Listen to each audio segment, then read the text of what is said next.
योजन सुगंधा हो गया।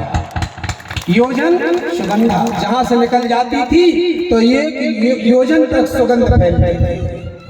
और बाद में इसका नाम सत्यवती हो गया, जो राजा शांतनु को ब्याही गई। अब व्यास जी भगवान 5 साल के प्रकट हो गए। कहा, माता अब मैं तुम्हें छोड़ के जाता हूं। योजन सुगंधा ने कहा, एक तो पति नहीं है मेरा, पति छोड़ के चला गया, और दूसरे में बेटा भी छोड़ के जाता है। पाराशर ने कहा, तुम चिंता ना करो, तुम कुंवारी ही रहोगी और तुम्हारा विवाह राजा शांतनु के साथ होगा। इस बात को कोई नहीं जानेगा, क्योंकि तुम्हारे गर्भ से, तुम्हारे मुख से स्वयं विष्णु का अंश व्यास नारायण प्रकट हुए। व्यास नारायण भगवान प्रकट हुए और माता को छोड़ करके चले गए। और माता दुखी हुई और माता वहीं पर रहने लगी।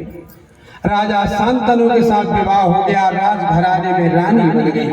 प्यारे, अब व्यास जी आए तो व्यास जी ने क्या देखा कि नर्मदा के किनारे में लाखों बाबा, महात्मा, साधु, सन्यासी, परिक्रमा वासी घूम रहे। तो नर्मदा जी ने कहा कि व्यास जी एक काम करो, इनको सबको निमंत्रण दे दो।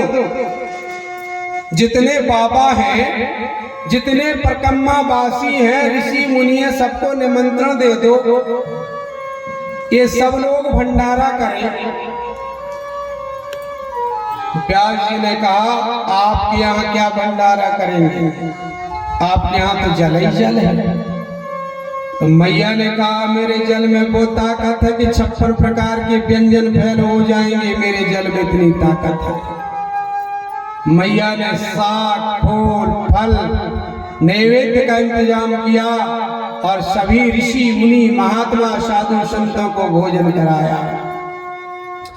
नर्मदा मैया व्यास जी को देख करके, इतना सुंदर स्वरूप था व्यास जी का कि देख करके थोड़ी देर के लिए नर्मदा जी रुक गई। नर्मदा जी ने कहा, व्यास, जब तक तुम आदेश नहीं करोगे मैं आगे नहीं बढ़ूंगी। हैं? तो व्यास जी ने कहा, कैसे आदेश करूंगा? तो व्यास जी ने हाथ में एक डंडा ले लिया और डंडा लेकर के खड़े हो गए और कहने लगे, चलो नर्मदा, चलो नर्मदा। नर्मदा जी आगे आगे जाने लगी और व्यास जी डंडा लेके पीछे पीछे जाने लगे। नर्मदा जी समुद्र के किनारे पहुंच गई। प्यारे, इस प्रकार यह पाराशर मुनि की कथा और व्यास जी महाराज की कथा, इसलिए यह तीर्थ जो है नर्मदा के किनारे व्यास तीर्थ के नाम से जाना जाता है। और जब भगवती नर्मदा आगे बढ़ने लगी, समुद्र के निकट पहुंच रही है रेवा, तो उस समय पर व्यास जी ने मां रेवा की बड़ी स्तुति की है। हमारे बीच महाराष्ट्र से हमारा एक शिष्य पधारे हैं, भैया अनिल राजपूत जी, ये महाराष्ट्र से आए हैं। बात हुई थी कि महाराज जी मैं जरूर आऊंगा, इनका हम बहुत बहुत अभिनंदन करते हैं।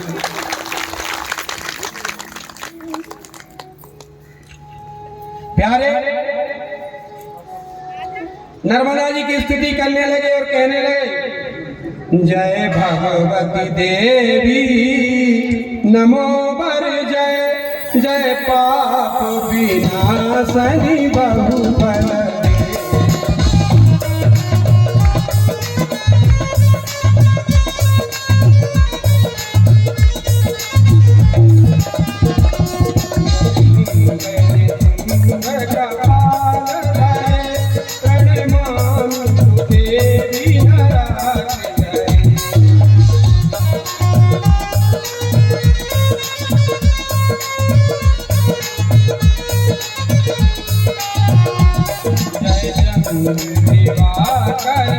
नेत्र धरे जय पाप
मोक्ष करे जय वांछित दायिनी सीत भरे।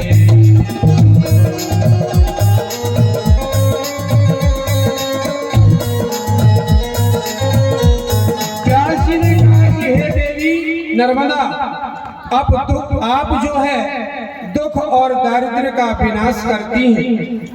हे नर्मदा, आप पुत्र कलत्र की वृद्धि करती हैं। हे देवी, आप जल रूप में समस्त शरीर धारण किए हुए आप महिषासुर मर्दिनी दुर्गा भी कहलाती हैं और आप दुष्टों का नाश करती हैं, व्याधियों का विनाश करती हैं, भक्तों का मोक्ष करती हैं और वांछित फल देने वाली हैं। इस प्रकार श्री व्यास जी महाराज ने स्तुति की। बोलिए नर्मदा मैया की जय, पतित पावनी रेवा मैया की जय। अब सूर्य की पत्नी का नाम प्रभा। आप देखते हैं कि जिस समय पर धूप निकली होती है और हम चलते हैं तो हमारे साथ साथ हमारे शरीर की छाया भी चलती है। रात में अगर चांदनी रात हो तब भी हमारी छाया हमारे साथ दिखाई देती है। कभी हम अकेले रास्ते पर जा रहे हों तो हमें ऐसा लगता है कि हमारे पीछे कोई आ रहा है, और जब हम लौट के देखते हैं तो हमारे पीछे कोई नहीं दिखाई देता। ये क्या है? ये सूर्य प्रभा है, सूर्य की पत्नी प्रभा। तो क्या होता है कि कभी पति पत्नी में विवाद हो जाता है तो